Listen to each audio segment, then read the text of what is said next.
Arratsaldeon, Mario, Gozain jauna, eta arratsaldeon izan daizuela, areto hau gan eskagartzea jabete dozuenok. Deseot osotasun batzuen artean, posgarria da, hainbeste lagun alkartzea, Elizbarrutiko evangelizatze egitasmo barriaren abia puntuan. Barria da egitasmoa, baina ez bakarrik edo batez be 5. adalako, 4. ondoren. Erabarritua nahi izan da bere egituran eta bere ibilbidean.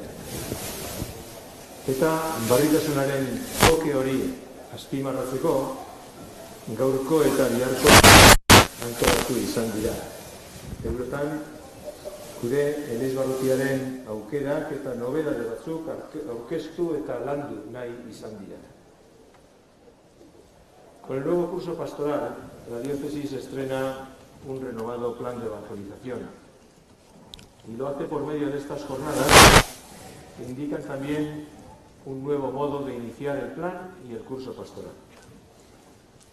La habitual celebración en la catedral, presidida por el obispo don Mario, tendrá como amplio pórtico de entrada los talleres hoy iniciados y que serán mañana completados juntamente con la charla de este atardecer que trata de impulsar el talante renovador y evangelizador que ha de caracterizar a la Iglesia de todo tiempo y lugar.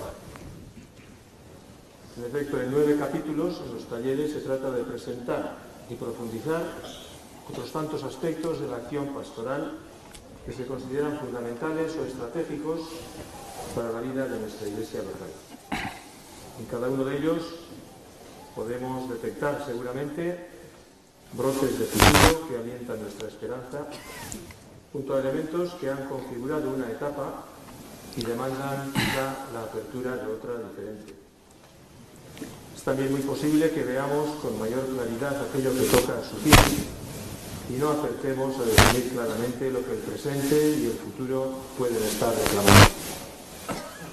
Toca buscar y discernir, porque Dios parece venir siempre del futuro, tal como escuchamos hace años a un profesor de Biblia, hablando precisamente de los profetas.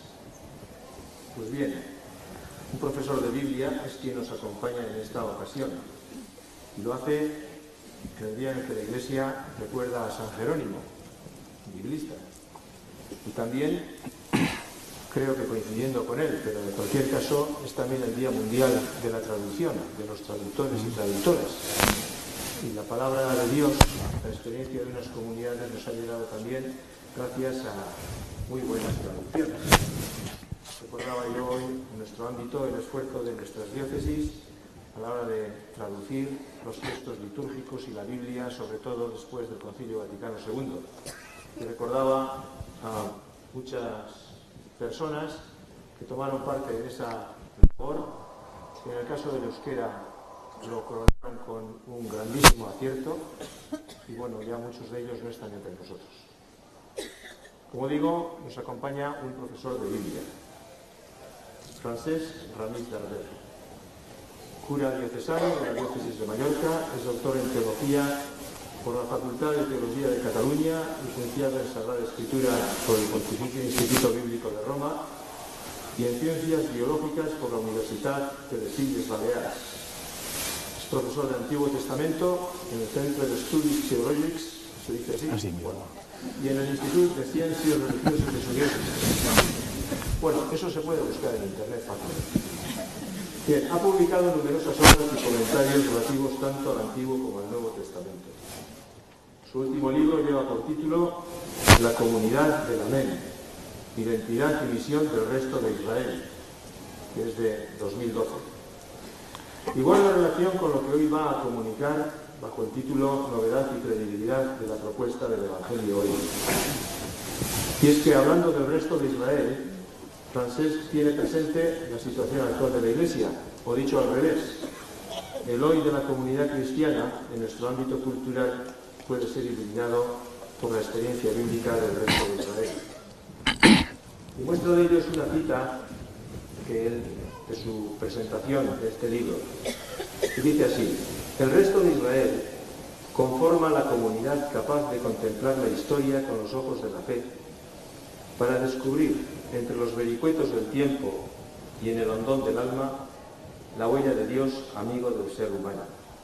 Se puede cambiar el sujeto, el resto de Israel, y colocar la Iglesia, la comunidad cristiana.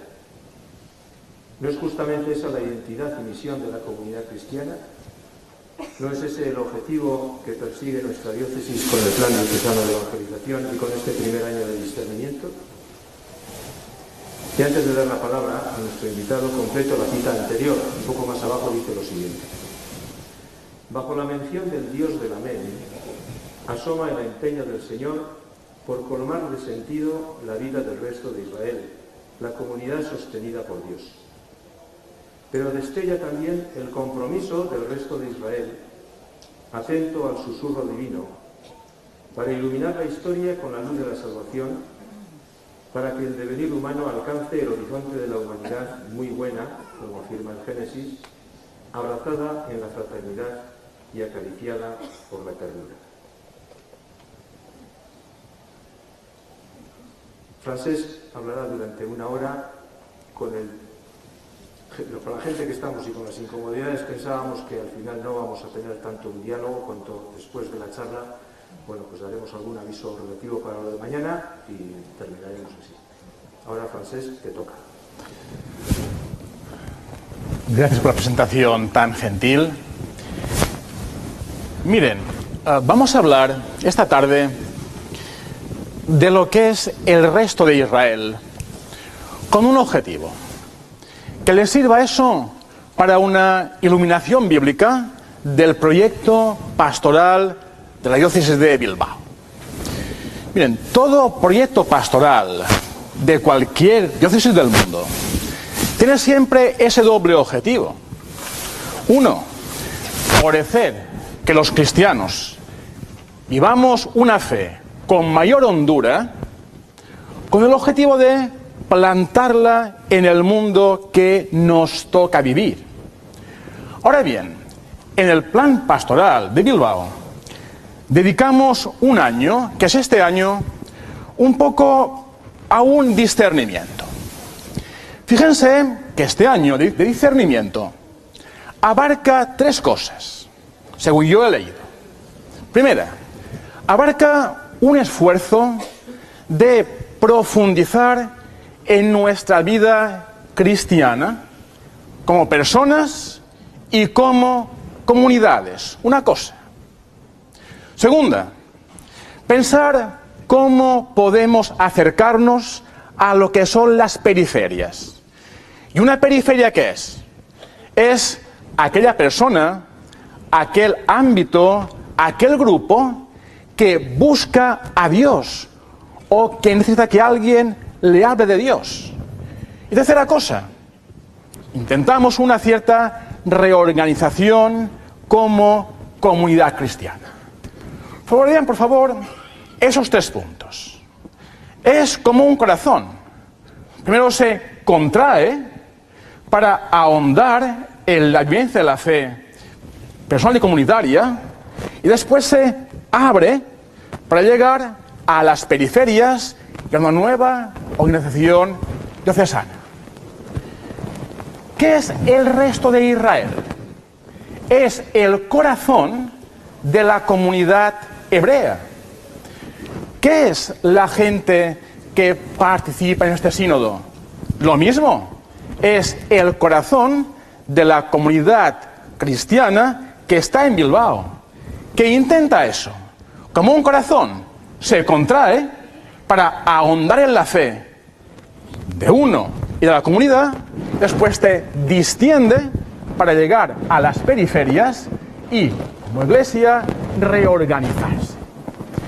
Miren, como lo que ustedes van a hacer es lo mismo que hacía en Israel el resto de Israel, vamos a hablar hoy del resto de Israel.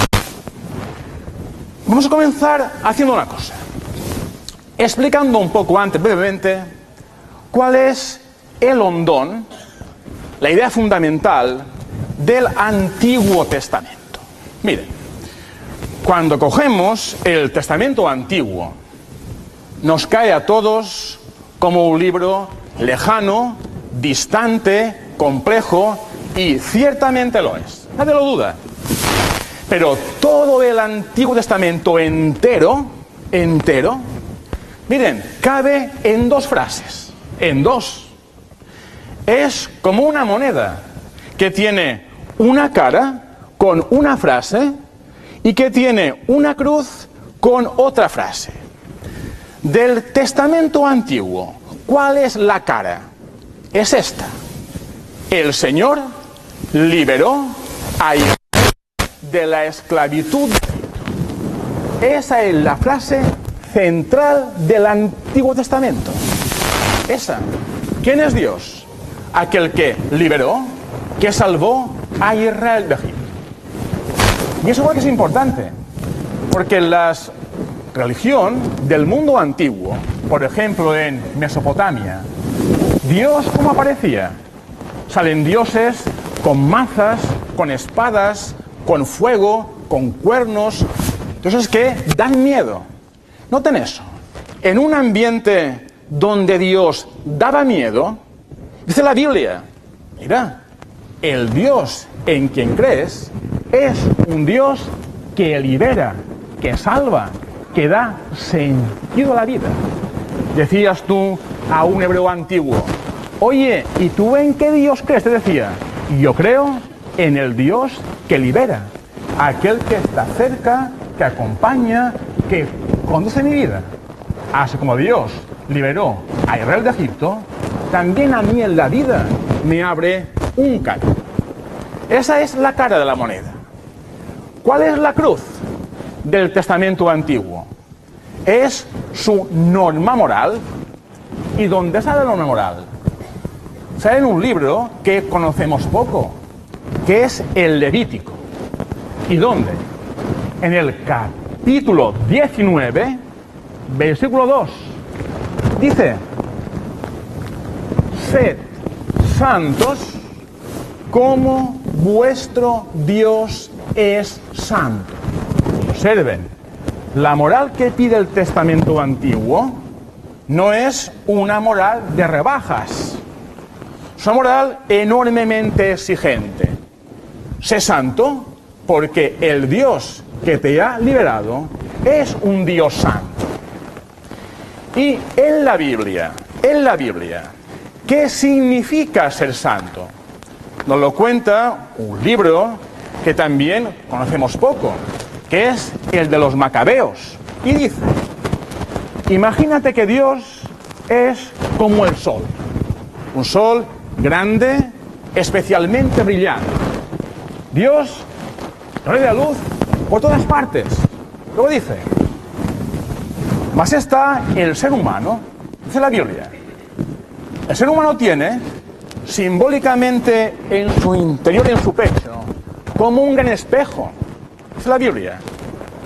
Santo es aquel que tiene el espejo interior suficientemente limpio para que la luz de Dios, que es el sol, cuando da en su pecho, irradie en el mundo en que él se encuentra. Miren que es bonito, que es un santo, aquel que con su vida irradia en su entorno la luz de Dios, la luz de Jesús. Ahora hay un problema. ¿Cuál? Y es que para que ese espejo interior pueda irradiar la luz de Dios, ese espejo ha de estar suficientemente desempañado. Y ese espejo interior, ¿cómo se desempaña? De los Macabeos, de comillas, hay dos cepillos que lo desempañan. ¿Cuáles son? Uno es la plegaria, relación personal, la relación que yo tengo con Dios. Y otro es la humildad. ¿Y la humildad qué es? Miren, la humildad no es ir recorriendo la vida teniéndose en nada. No es verdad que no seamos nada. Somos hijos de Dios. ¿La humildad qué es? Es una virtud. Por tanto, algo que se edifica un esfuerzo. ¿Quién es humilde? aquel que entra en su interior y se esfuerza, ¿por qué? Por desarrollar las cualidades que tiene, que todos tenemos, y que también se esfuerza por atemperar, controlar aquellos límites o carencias que tiene. ¿Qué es ser humilde? Es esforzarme para crecer como persona, para humanizarme, para desarrollar defectos y atemperar carencias. Dice el Testamento Antiguo, mira, sé santo como yo sé santo, sí. Ten el espejo interior suficientemente limpio para que la luz que Dios te da se refleje en tu prójimo. Y llegarás al prójimo solo si tienes con Dios amistad trenzada en la plegaria y una vida humilde, es decir, una vida que se esfuerza por humanizarse. ¿Qué es el resto de Israel? Es una comunidad de personas pequeña, reducida, que en su vida hizo esta opción. Yo voy a esforzarme para continuar creyendo en el Dios liberador. Y éticamente voy a esforzarme para una vida cristiana o hebrea que refleje en el mundo la santidad de Dios. Eso es el resto de Israel. Una comunidad que siempre fue muy reducida, pero que fue la que mantuvo la fe desde Abraham hasta nosotros. Miren, hay un libro que ya no es de la Biblia, pero que es un poquitín posterior, es del siglo II. Se llama Las Antigüedades Judías, en latín, Antiquitate Judaicae, y dice: Dios, para salvar el mundo, no necesita multitudes, necesita algunas personas que auténticamente crean que Dios libera y crean y busquen la santidad. Por tanto, Estudio de Israel es eso, aquella comunidad hebrea que mantiene la fe en que Dios libera y que se esfuerza por la santidad. Visto el resto, hay que hacer ahora un matiz muy importante, y es diferenciar lo que es un resto de lo que es un residuo. Es muy diferente. Parecen lo mismo, pero son sustancialmente diversos. Les pongo un ejemplo muy simple, como biólogo, de unas semillas. Todos hemos visto eso, todos. Estamos en el campo, hay unas gramíneas, caen en el suelo unos granos. ¿Qué puede pasar? Dos cosas. Que aquellas semillas caigan en el suelo, llegue la lluvia y aquella semilla germine dando una espiga. O puede pasar otra cosa, ¿cuál? Las semillas de la espiga caen al suelo, pero llega una hormiga. ¿Qué hace la hormiga? Coge aquella semilla y la entierra en el hormiguero. Observen eso. Por mucha agua que caiga, una semilla que está en un hormiguero nunca germina. ¿Por qué razón?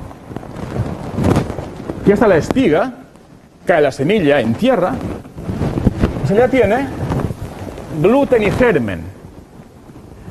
Cuando la plantamos, el germen, unas células, hacen que la semilla germine. ¿Qué hace una hormiga? Se acerca a la semilla y le come el germen, devora el germen. Luego coge la semilla y la entierra. Como a aquella semilla le falta germen en el hormiguero, por mucha agua que tenga, nunca llega a germinar. Miren, distinguir una semilla con germen que puede germinar de una semilla sin germen que no puede germinar es algo muy difícil. Se requiere a veces un microscopio muy bueno. ¿Qué diferencia hay? Aquella semilla con germen pueden pasar 1000 años, pero va a germinar, tiene futuro. Aquella semilla sin germen nunca tiene futuro. ¿Qué es el resto de Israel? Es aquella comunidad que cree que Dios es un Dios liberador y que un Dios que pide la santidad. Esa comunidad, por pequeña que sea, por simple que sea, es la que tiene futuro. La otra, el resto, aquella comunidad que ha perdido el germen, por numerosa que sea, por espectacular que sea, nunca tiene futuro, porque le falta el hondón. Es la fe en el Dios que libera y la opción por la santidad. Tanto vean eso. En Israel, durante la historia, vivió muchísima gente. ¿Qué pasaba? Que mucha gente era un simple residuo. Eran semillas sin germen, sin convicción en que Dios libera y sin convicción en humanizarse. Aquella gente se extinguió. Pero también había el resto, que siempre eran poca gente, poca. Ahora, tenían ese germen, creían que Dios libera y creían que Dios llama a la santidad. Como decía yo antes de la Biblia, Dios no requiere para salvar al mundo multitudes inmensas. Requiere unas pocas personas que busquen la santidad, que sean el resto de Israel. A eso hoy en día la Iglesia nos llama a todos. Ahora bien, el resto de Israel preguntarán, ¿y cómo se ha formado? ¿Cómo se ha constituido en la Sagrada Escritura? Mira, el resto de Israel, aquella comunidad auténticamente creyente, se ha forjado en los tiempos difíciles, en los tiempos especialmente adversos. En los tiempos fáciles, cuando Israel gobernaba David y Salomón, tiempos fáciles, había entonces mucho residuo y poco resto. Ahora, en los tiempos difíciles, duros, fue cuando aquella comunidad se forjó. ¿Qué nos enseña eso? Que el tiempo cristiano que nos toca vivir, como decía Teresa de Jesús, es un tiempo recio. Es decir, un tiempo que Dios nos da, una gracia que Dios nos da, para que como iglesia cristiana nos forjemos como resto. Por tanto, el resto de Israel se forjó, se conformó cuando Israel pasó por la prueba, por la confrontación y por la adversidad. Entonces preguntarán, ¿y en qué momentos históricos que conozcamos Israel se conformó como resto? Miren, fue básicamente en 3 momentos. 3 momentos que cuenta el Testamento Antiguo, que fueron de una crudeza que con dificultad podemos imaginar. Primer momento, en el siglo VI. ¿Y eso cuándo es? Es el año 550 a.C., cuando los hebreos, veremos luego por qué, fueron deportados a Babilonia. Aquello fue un tiempo de opresión muy duro. Allí se conformó el resto. Hubo un segundo momento. ¿Cuándo fue? En el siglo V. ¿En qué época? Una época que conocemos poco. La época de Esdras y de Nehemías. ¿Por qué se caracterizó? Porque fue una época de confusión. Y en aquella época de confusión, hubo una que dijo, vamos al resto de Israel. Y un tercer momento, ¿cuándo fue? En el siglo IV. ¿Qué pasó entonces? Que Israel fue invadido por los griegos. Fue un momento de disolución de la fe hebrea. Vean, por tanto, que los momentos en que el resto de Israel se fraguó no fue en tiempos fáciles, no fue en la época de David o Salomón, fue en la época más adversa, en la opresión del exilio, siglo VI, en la confusión de la época de Nehemías y Esdras, siglo V, y en la época de la invasión de los griegos, que fue una época de disolución de la fe, muy semejante a la nuestra.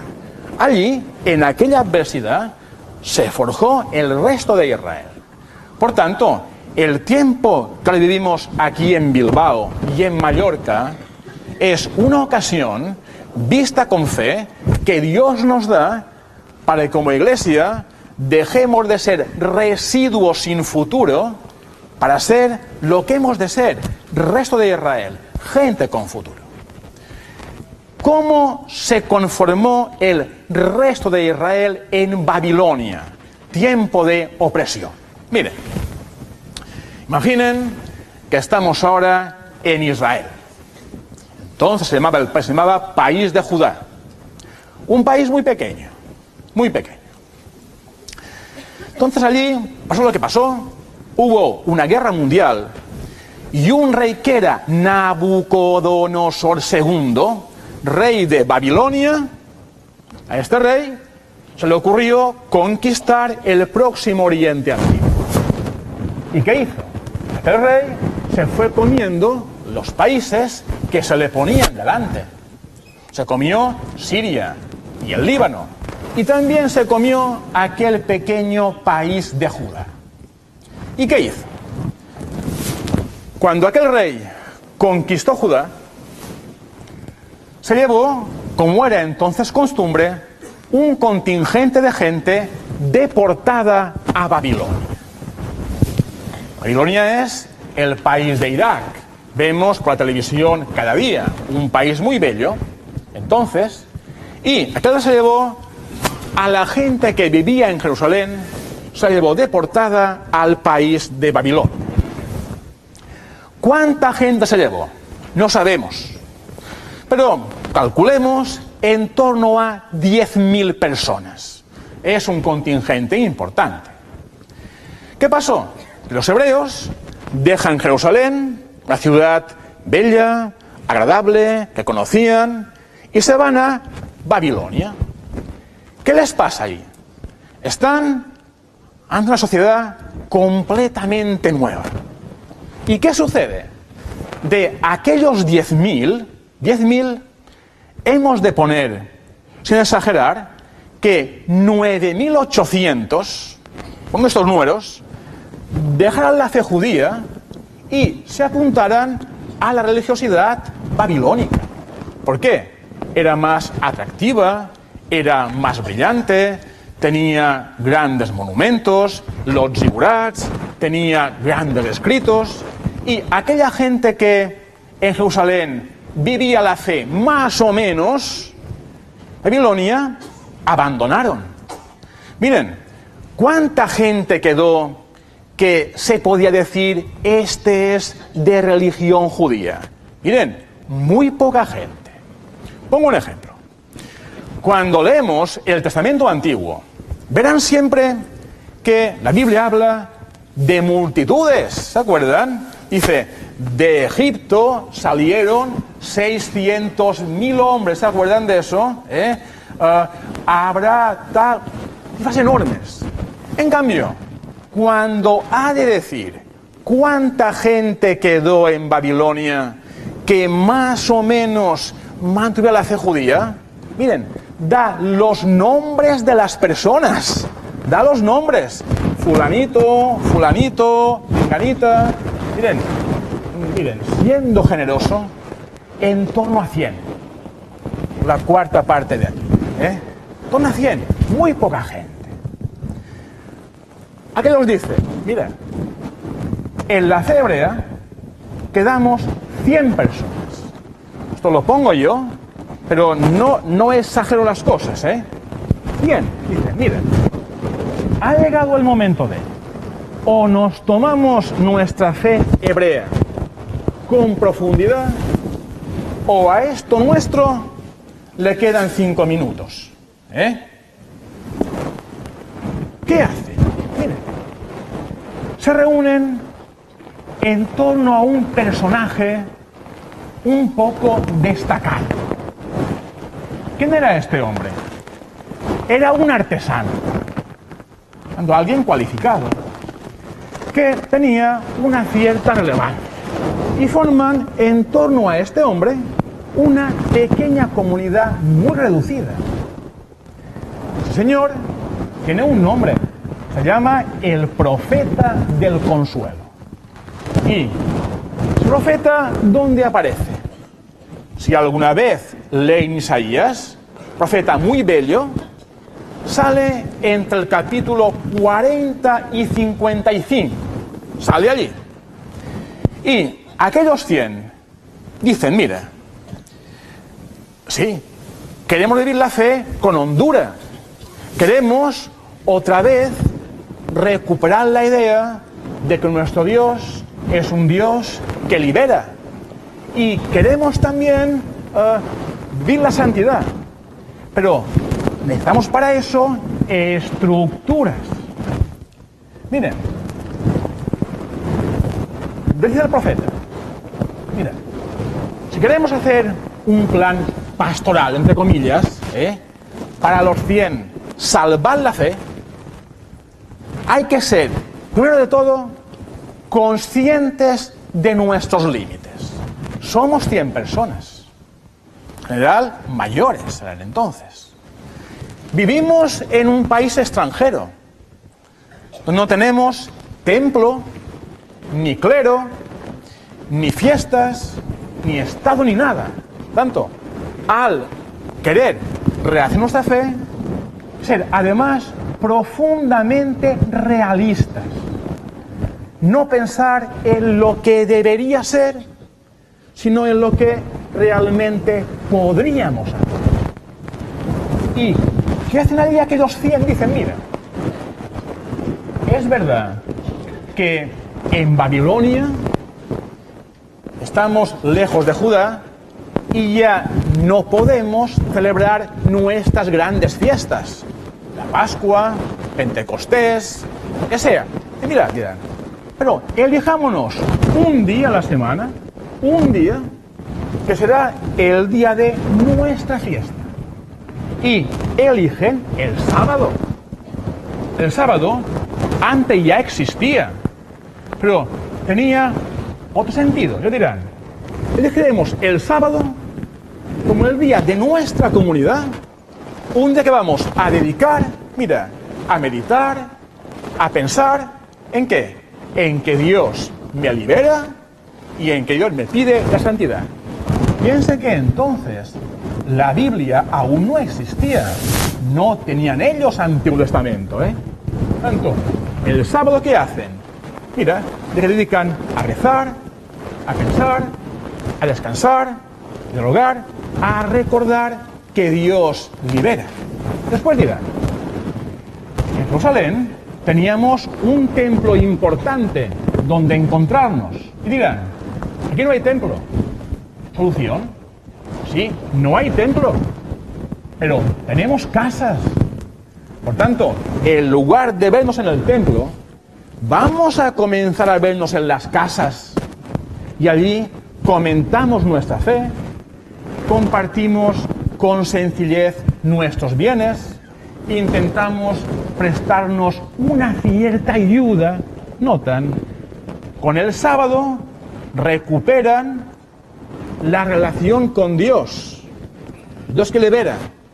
Viéndose en las casas, recuperan la idea de la comunidad cristiana, que no es un concepto, es una realidad, una gente con lo cual yo me siento bien, me humanizo, crezco, pienso. Después dirán, Mira, se ha acabado eso de sentirse avergonzado de ser judío. Piensen que Israel, aquella gente que estaba deportada en Babilonia, claro, era una gente que había sido vencida bélicamente, más con gran dureza, y se sentían ellos como gente derrotada. Es decir, nuestra cultura, nuestra fe, nuestra religión es una religión derrotada. Y ellos dirán, si auténticamente el sábado me voy sintiendo yo bien con Dios, y además de eso yo, en las casas, toda la comunidad, ¿qué les pasó? Fue naciendo en ellos lo que hoy llamamos la autoestima, el gozo de sentirse cristiano, hebreos. Y dirán, además de eso, hemos de dejar de estar avergonzados de ser judíos. Creo que además voy a tener valentía para dar testimonio, para explicar que somos hebreos. ¿Y cómo lo hacen? Lo hacen con un sistema que hoy nos parecería un poco extraño. Pero es la época, era la forma del mundo antiguo. Miren, mundo antiguo, había muchas religiones. La religión asiria, babilónica, filistea, egipcia y hebrea. Y cada religión se caracterizaba por muchas cosas. Una era porque cada religión tenía algunos platos de cocina propios. Miren qué ingenuidad es esta.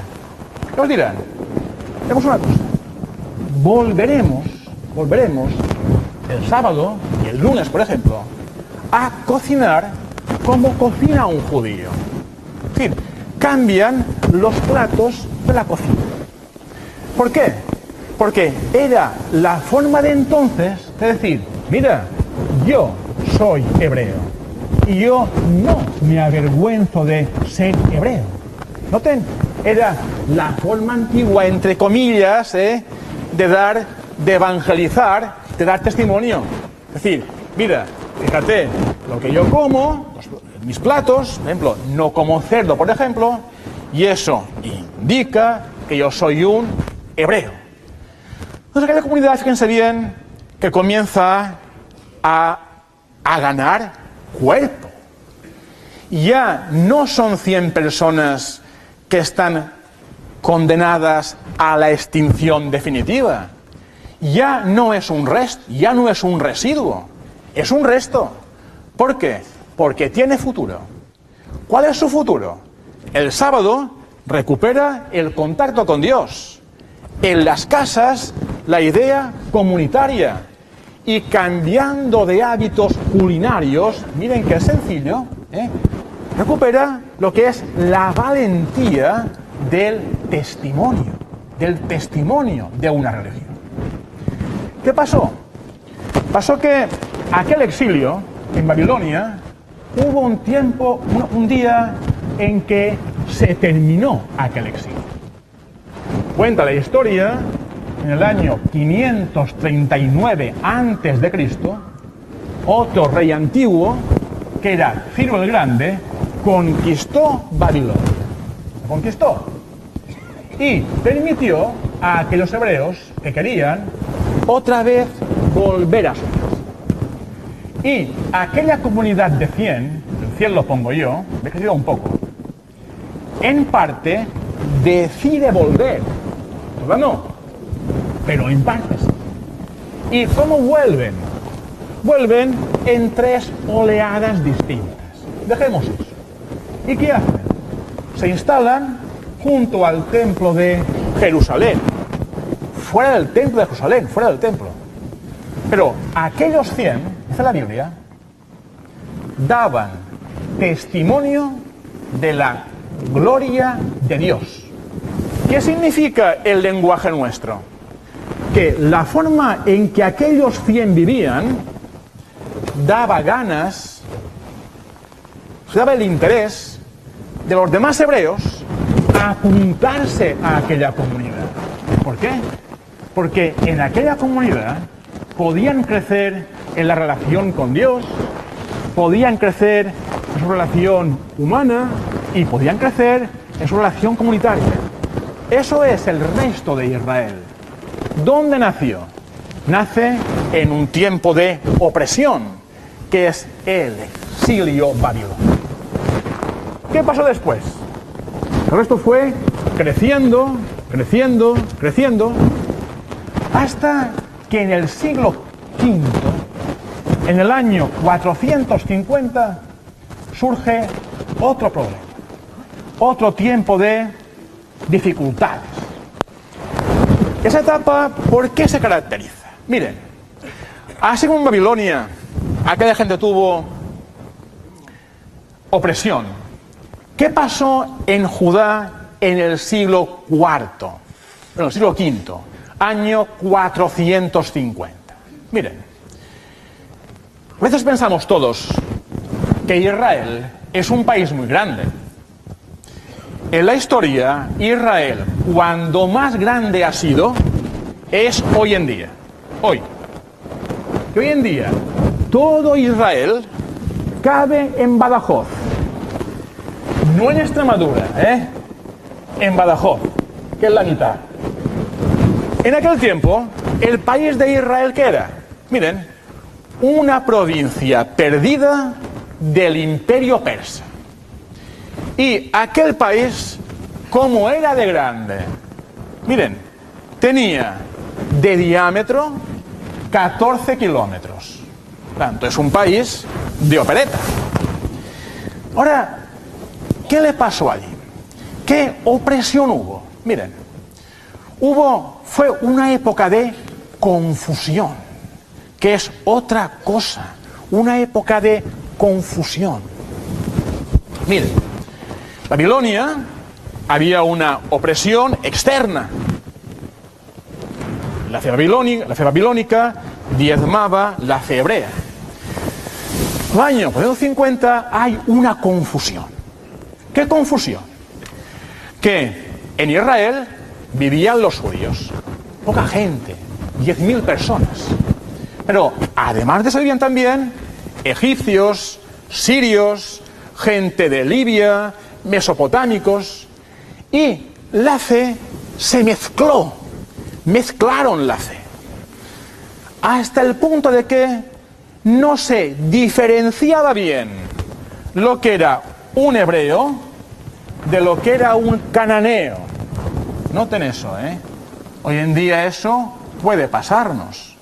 Tal vez la gente ya no diferencia lo que es un cristiano de un no cristiano.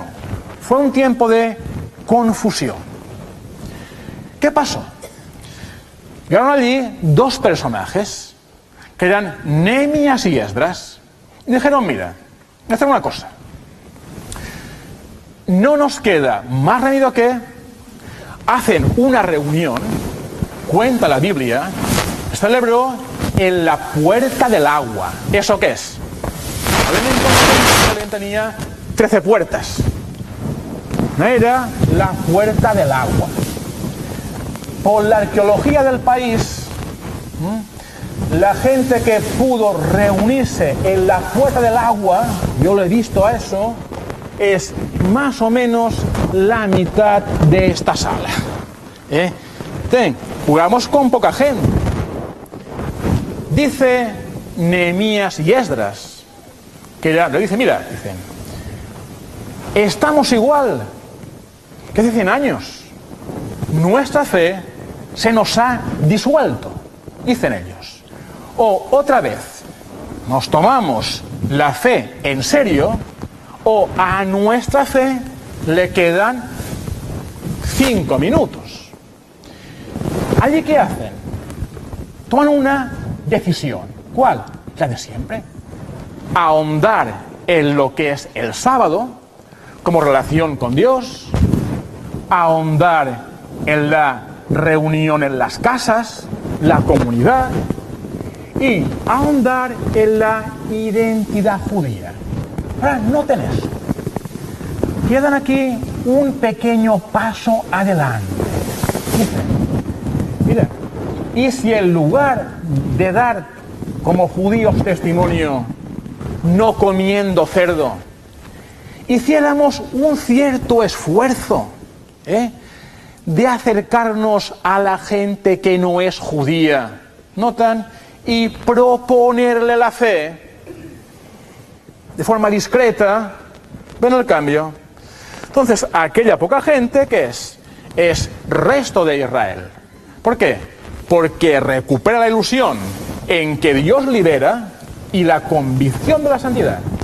Además, con ese punto, intentar rozar un poco, acercarse un poco a la gente que no es judía. Piensa en lo siguiente. Hoy en día todos entendemos lo de las misiones. Uno puede, por ejemplo, ir a predicar a Jesús en Kenia. Antes no. Piensen que si uno era de raza fenicia, tenía la religión fenicia sin cambio posible. Si uno era egipcio, tenía la fe egipcia sin cambio posible. Ten que hoy ya se saltan una pequeña norma.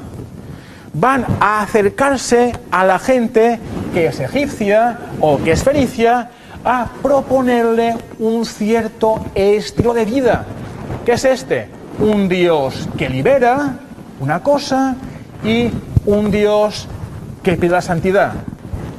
¿Quién hizo eso? No entramos en ello, pero lo hizo Ruth. ¿Cuál es el libro de Ruth? El libro de Ruth cuenta eso. Ahora, otro momento, el último, el más importante, en el cual el resto de Israel se acabó de forjar.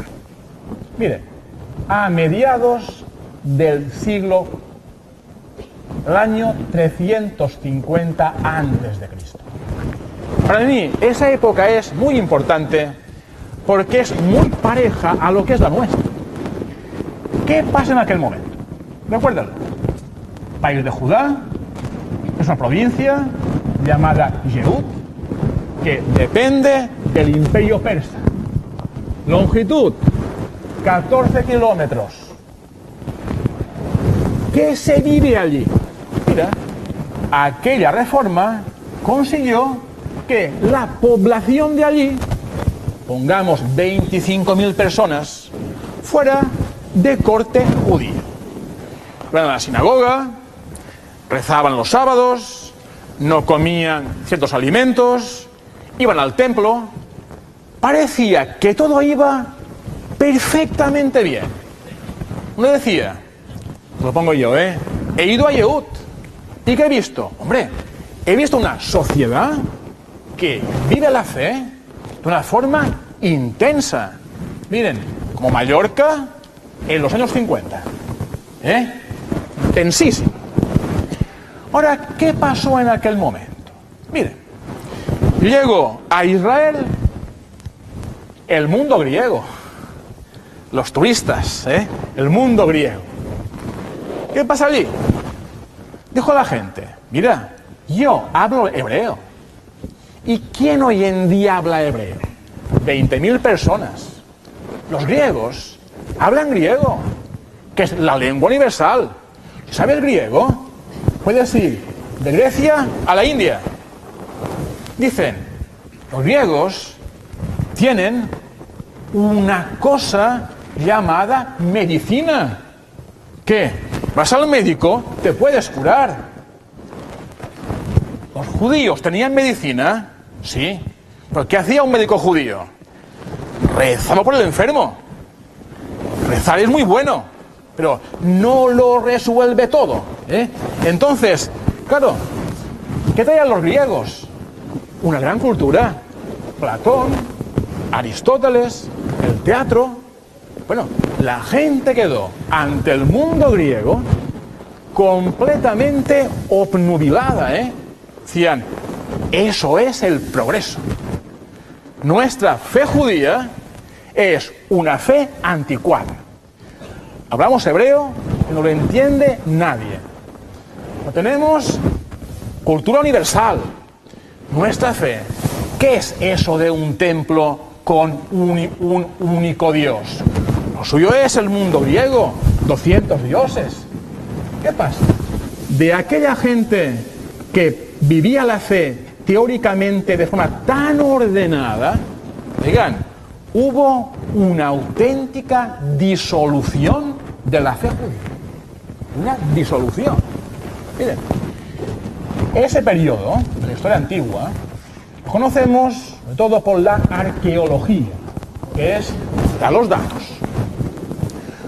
Lo pongo yo, Uno se va a Israel a picar, en esta época, año 300, 300, y por mucho que pica en zanjas, casi no encuentra nada judío, todo es griego.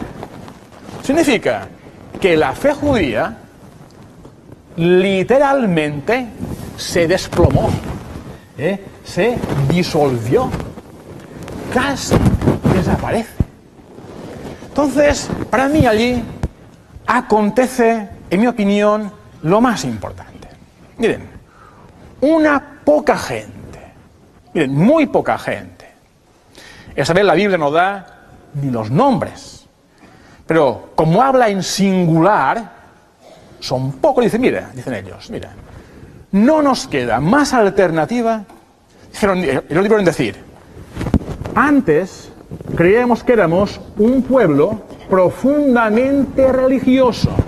Dirían, ¿no sería que seríamos nosotros un residuo? ¿Ven la diferencia?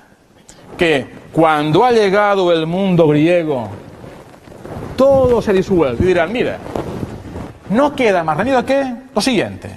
O tomas la fe con seriedad, o se acaba. Y ahora vean lo siguiente. Miren, una cultura antigua hubiera dicho, los griegos son malos. Es gente que nos trae malas costumbres. Por tanto, hay que combatirlos, derrotarlos. ¿Qué dirá? Es importante. Los hebreos dirán, el mundo griego no es malo, es un mundo bueno. Porque trae cultura, trae ciencia, trae conocimiento, trae higiene, trae medicina. Y dirán, nuestro futuro no está en combatir contra el mundo griego. ¿En qué está? En intentar vivir como un buen judío en el mundo griego. ¿Ven la diferencia de eso? Vean lo que dice San Pablo. San Pablo dice, en lugar de matarte por combatir el mal, dice él, Romanos 14, esfuérzate por vencer el mal a fuerza del bien. Os dirán, vivo en un mundo griego que es un mundo pagano, y dirán que no es un mundo malo, es el tiempo que me ha tocado vivir. Y en ese mundo yo he de vivir como un buen judío, como un buen hebreo. ¿Y qué he de hacer? Dar ante los extranjeros, los griegos, lo que Dios me manda, testimonio del Señor. ¿Y cómo lo hacen? Miren, hacen lo que hacen siempre. Refuerzan el sábado, que es la relación con Dios. Darme cuenta que el Dios en que yo creo es un Dios liberador. Un Dios que en la vida me acompaña, que me da la mano. Creer en eso. Segundo, refuerzan la reunión en las casas. Hacer comunidades que no sean comunidades teóricas, sino comunidades trenzadas con hebras de fraternidad, que es lo que es una comunidad, un tejido de fraternidad. Y dirán, hasta ahora, como testimonio que hemos hecho como judíos, dirán, cambiar de comida, ya está bien, Segunda, hacer un pelín de esfuerzo para hablar con los paganos. ¿Y qué hacen para mí? Hacen aquí lo siguiente, miren. ¿y si hacemos nuevos? Dicen ellos. Piensen que la Biblia entonces, el Testamento Antiguo, aún no estaba escrito, Del Testamento Antiguo, ¿qué es lo que había? Aquí un salmo, aquí un relato, aquí una poesía, aquí un profeta. Mira, vamos a coger los escritos que tenemos, fíjense bien, no los que nos gustaría tener. Muy importante eso, ¿Qué hacen? Cogen los escritos que tenían. Dicen, vamos a reunirnos ¿para qué? Te lo pongo yo. Para hacer la Biblia. ¿La Biblia qué es? Es un libro que será, primero, una catequesis para nosotros. En las parroquias, todos, la mía, damos catequesis. De niños, adultos y jóvenes. Y tengo para cada grupo yo un libro. ¿Qué es el Antiguo Testamento? Es un libro que se hilvana, que se compone en esa época para que los dirán. Haremos ese libro para que tengamos delante siempre algo objetivo que me recuerde que estoy llamado a ser resto de Israel. Pero aquí lo más importante. Miren, yo leí un libro largo que tiene 66 capítulos, que es Isaías. ¿Qué me cuenta? Dice, el libro dice lo siguiente. Dice, si yo un día me encuentro por la calle un israelita, un hebreo, que ha dejado la fe, es lo siguiente. Le haré una catequesis que sea hacerle leer este libro. Porque si lo lee y lo entiende, él volverá a vivir a fondo la fe judía. Y además de eso, será capaz de dar un testimonio en el mundo que atraiga no solamente a judíos, también a los paganos, a los griegos, al conocimiento del Dios que libera y a la búsqueda de la santidad humana. Vean, otra vez se forja el resto de Israel. Miren, noten que ese último punto es muy semejante a lo que nos pasa hoy en día. Hoy en día, ¿cuáles son los griegos que nos han venido encima? Noten, sería un debate largo, pero es el pensamiento nihilista. No puede decir, el nihilismo es malo. O puede decir, el pensamiento actual que hay es un pensamiento de grandes valores. ¿Cuáles son? La cultura, la liberación de la mujer, la cuestión de las ciencias, el aumento de las humanidades, el aumento del tiempo de vida. Puede decir, yo en este mundo que me ha tocado vivir, es allí que yo he de ser cristiano. ¿Cómo lo hago? Pues miren, como lo hacía el pueblo hebreo y como recuerda el Testamento Nuevo, dándome cuenta que el Dios en que yo creo, Jesucristo, no es un adorno en la vida cristiana. Hoy en día, si Cristo no lo es todo en mi vida, si Él no es el motor de mi vida, ¿qué es lo que me mueve? Miren, no es casi nada. ¿Qué hay que hacer? Recuperar a Jesús vivo en nuestra vida. Después recordar que este Cristo vivo está en mí cuando yo en la vida opto por la santidad. ¿La santidad qué es? Humanizarme profundamente. ¿Y cómo hago yo eso? Miren, solo saben mejor que yo que es imposible. ¿Cómo lo hago? En la iglesia cristiana, en nuestras parroquias. Saben bien que la comunidad cristiana nuestra es, miren, es como esta mesa. La vida cristiana es como esta mesa, que tiene arriba y tiene 4 patas.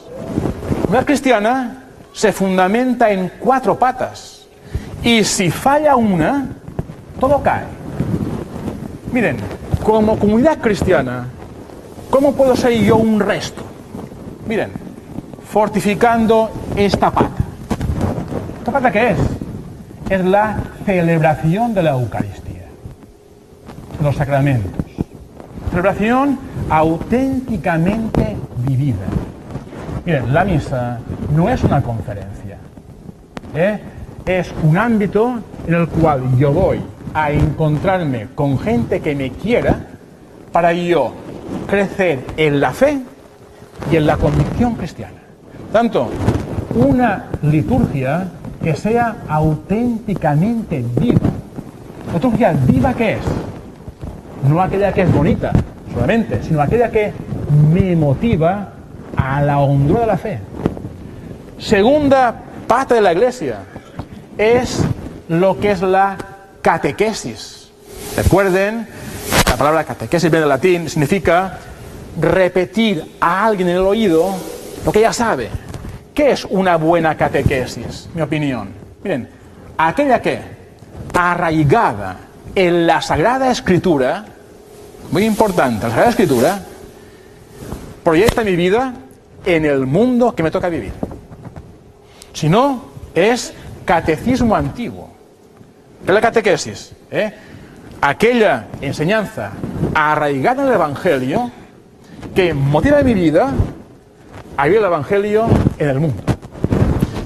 Tercera pata de nuestra Iglesia es la evangelización. Es decir, predicar a aquellos que no conocen a Jesús o a aquellos que son únicamente residuo. Miren, ¿y cómo se predica nuestra fe? ¿De palabra? Evidentemente que sí. Dice la Biblia. Se predica básicamente con el testimonio. Hoy en día el testimonio cristiano en el mundo, ¿qué es? Miren, es una militancia cristiana en las estructuras del mundo. El mundo cambiará rezando, evidentemente que sí. Pero cambiará, si hay cristianos, en las estructuras de nuestro mundo, que son políticas, sindicales, académicas, culturales, vecinales, etc. Evangelizar es dar testimonio hoy en día, transformando estructuras. Y cuarto punto, es fundamental, es la práctica de la caridad cristiana, la acción social. Noten, ¿qué es la caridad cristiana? Es la misericordia. Recuerden que la palabra misericordia es una palabra especialmente bella. Misericordia es una voz castellana que viene del latín. Misericordia. Comienza con miser, significa pobre. Corda, significa corazón.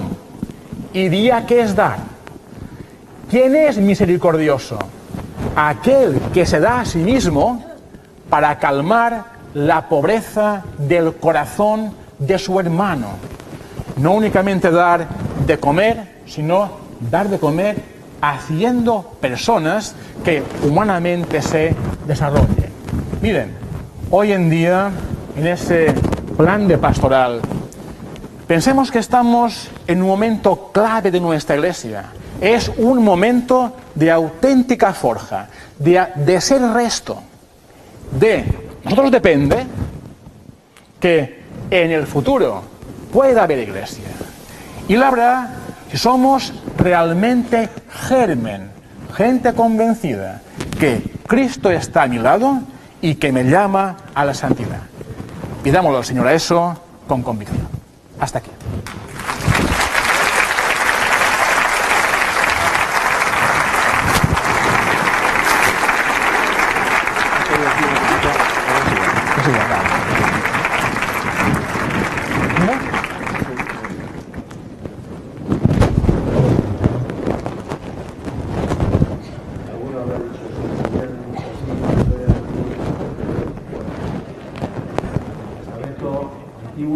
actual.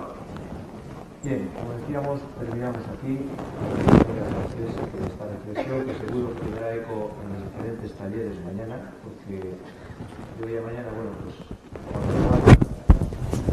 hay que dormir bien, ¿eh? Pero antes de dormir, mientras se baja seguro. Bien, un par de avisos antes de terminar. Y es que, bueno, mañana en los talleres todo el mundo sabe dónde tiene que ir, que únicamente el taller número 2 de la iniciación cristiana se parte en 3 grupos. El primero de ellos, el de infancia, se reunirá aquí, en esta sala, en este salón, el primero. El segundo y el tercero se juntarán en el primero y quinto piso, pero entrando por la calle de Chavaleta. Los que habéis estado ahí en el Carmen, os habéis reunido en la cripta entrando por Simón Bolívar. Los que tenéis un taller ahí, normal, pero los que habéis estado hoy en la iglesia y que mañana vais a juventud o a adultos, tenéis que entrar en la calle de Chavaleta, al lado de los columpios, para subir al primero o al quinto piso, se os indicará. Y para terminar, quiero invitar a Mario a que... Un instante, por favor. Un instante, Mira, le hemos dado a la charla de hoy un tono catequético, ¿eh? Si alguien lo quiere un poco más afinado y más científicamente construido, con las notas respectivas a pie de página y textos en griego, le dejo a su compañero el texto por escrito. Agradecer a todos vuestra paciencia de escuchar y vuestra asistencia. Muchas gracias.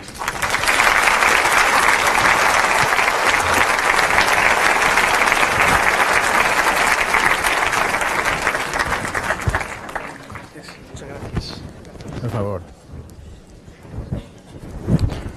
Yo nos quito un minuto más, agradecer también a don Francisco, don Francesc, esta pedagogía, y no ha tenido todo sentido durante este tiempo. Espero que nos queden otros 5 minutos, no al pueblo de Israel en otras ocasiones. Y para eso vamos a acudir a nuestro Padre del cielo, como hijos e hijas, nos ponemos en pie y cantamos juntos.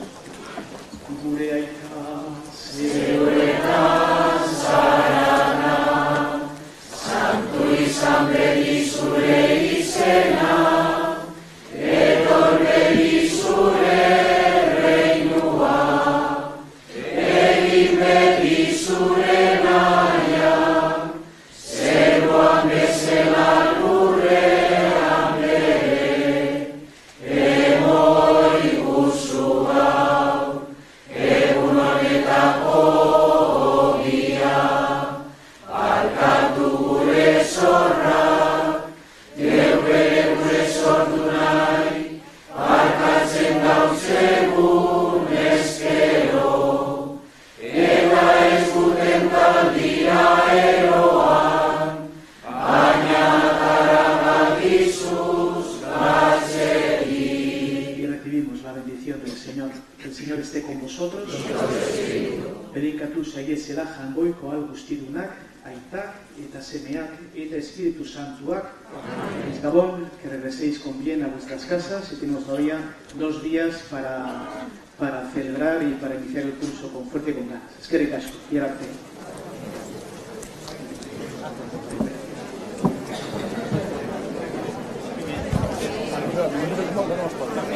Vamos con